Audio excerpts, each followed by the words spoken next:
Christophe, Emmanuel Macron, il n'a pas le droit à l'erreur demain quand même. Ah non, et même plus que ça, il doit nous épater. Rappelez-vous ce qu'on nous disait juste avant cette allocution qui n'a pas eu lieu lundi dernier. On nous disait il va renverser la table. Ben, on veut qu'il renverse la table, c'est-à-dire changer les règles. Oui, pour les retraites, il faut un changement systémique. Oui, pour la décentralisation, il faut un nouvel acte de décentralisation qui redonne la main aux collectivités locales, mais aussi les responsabilités. Oui, pour récompenser la valeur travail, il faut penser autrement l'organisation du travail. Le président doit être de ce côté-là dans la révolution, sinon il sera décevant. En plus de la révolution, il faut qu'il nous donne le mode d'emploi.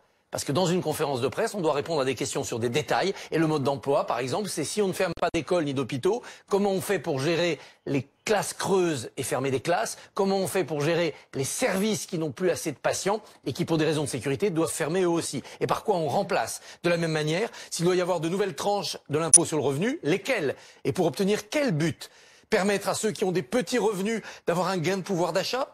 Permettre à ceux qui sont au chômage de rentrer plus dans l'emploi sans se dire qu'avec les impôts plus les frais, ils feront une mauvaise affaire? Il doit nous donner le mode d'emploi. Et en plus d'être épatant et de nous donner le mode d'emploi, le président de la République doit être rassurant. Tout cela, c'est pour refaire un collectif, refaire une nation, refaire un peuple qui n'est pas simplement composé de gilets jaunes d'un côté et d'anti-gilets jaunes de l'autre. Ça, c'est le devoir premier des présidents de la République. Évidemment, il faudra plus qu'une conférence de presse pour cela, mais ça commence demain. L'acte 2 du quinquennat, c'est un point de départ. Ça ne peut pas être simplement la fermeture de 6 mois de conflit.